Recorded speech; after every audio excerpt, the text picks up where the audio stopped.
Mummy जी, चाय ले लीजिए। अरे कलमुही, तेरे हाथों से तो चाय पीते हुए भी डर लगता है, कहीं इससे तेरा रंग मुझ पर ना चढ़ जाए। अगर इन्हें इतनी ही शर्म होती तो मेरे इतने हैंडसम भाई को इस तरह फंसाती नहीं। बानी और शिवम की लव मैरिज हुई है। बानी के ससुराल में उसकी ननद और सास हैं, जिन्हें अपने गोरे रंग पर बहुत गुरूर होता है, जिस वजह से वो बानी को सिर्फ उसके सांवले रंग की वजह से नापसंद करती है और हमेशा उसे ताने सुनाती रहती हैं। बानी उनकी सभी जली कटी बातें सुनकर चुपचाप वहां से चली जाती है। तुम माँ और छोटी को कुछ बोलती क्यों नहीं? मम्मी जी बड़ी हैं, हर छुटकी ना समझ, इस तरह उन्हें उल्टा जवाब देना सही नहीं। मेरी जिम्मेदारी उनकी सेवा करना है, जो मैं पूरे दिल से हमेशा करती रहूंगी। ऐसा बोलकर बानी रसोई में जाकर रात के खाने की तैयारी करने लगती है। रात को खाना खाते हुए बानी की सास उसे कहती है, कल मैंने अपनी फ्रेंड्स के साथ किटी पार्टी रखी है, समय से सारा खाना बना देना और अपना मनहूस चेहरा लेकर ज्यादा उनके सामने मत आना, समझी? माँ, बानी आप दोनों की कितनी परवाह करती है, फिर भी आप उससे इतना बुरा व्यवहार क्यों करती हैं? अरे एक तो लव मैरिज करके इस कलमुही को हमारे सर पर लाकर बिठा दिया और अब हम इसे कुछ बोल भी नहीं सकते क्या? भैया तो इनकी तरफदारी करेंगे ही, आखिर इन्होंने पूरी तरह उन्हें अपने वश में जो किया है। जिसे जो करना है करे, बस कल मेरा सारा काम समय पर हो जाना चाहिए। इस पर सब खाना खाकर सोने चले जाते हैं और अगले दिन बानी जल्दी उठकर सास की किटी पार्टी के लिए तैयारियां शुरू कर देती है, जिस पर पार्टी शुरू होने के बाद सास की सहेलियां कहती हैं, अरे वाह री, तेरी बहू ने तो बड़े स्वादिष्ट समोसे बनाए हैं।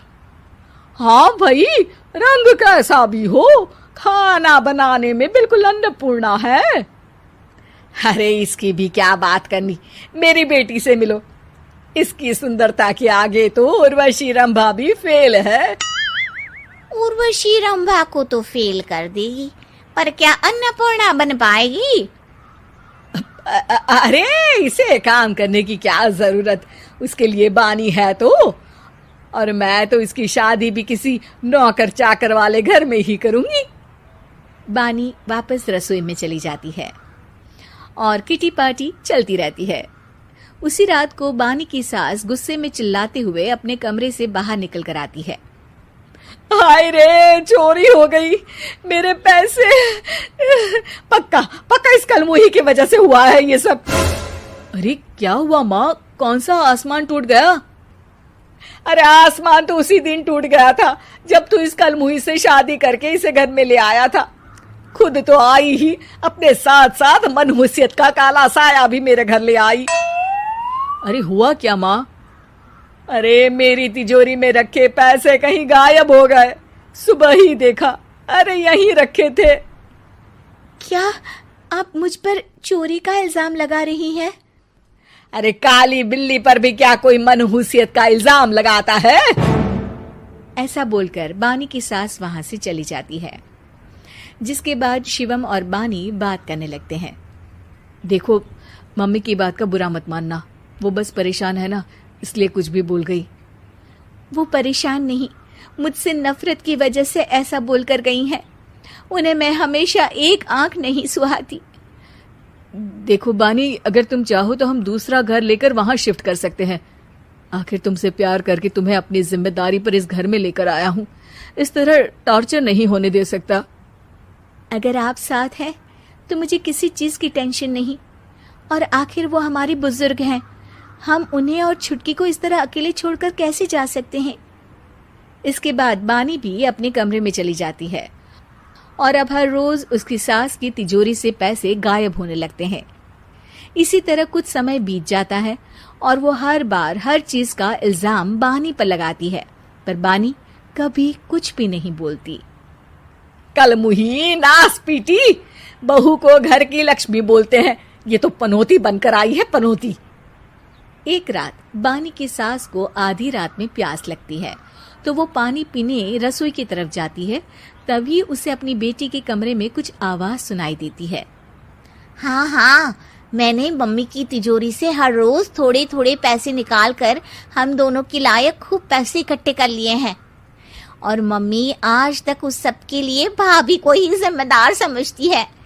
तुम बस जल्दी से आकर मुझे यहाँ से ले जाओ और हम कहीं दूर जाकर शादी कर लेंगे। मम्मी को कुछ पता नहीं चलेगा, सब मुसीबत खत्म।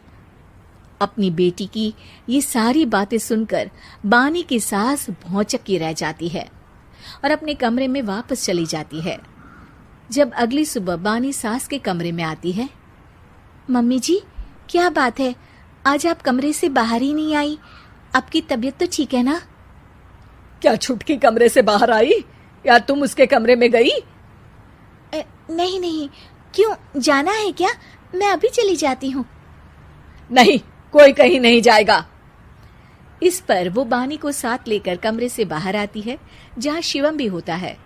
वहां उसकी सास बोलती है, छुटकी मेरी तिजोरी के सारे पैसे लेकर अपनी माँ के बारे में कोई ख्याल करे बिना किसी लड़के के साथ घर छोड़कर चली गई। और बहू, तुमने मुझ जैसी सास की सेवा करने के लिए अपने ही पति के साथ दूसरे घर जाने से मना कर दिया। मैंने हमेशा तुम्हारा रंग देखा अच्छा ही नहीं, जो मेरी सबसे बड़ी गलती है। मुझे माफ कर दे बेटा। और इसके बाद बानी की सास कभी अपनी बहू की तारीफ करते थकी नहीं।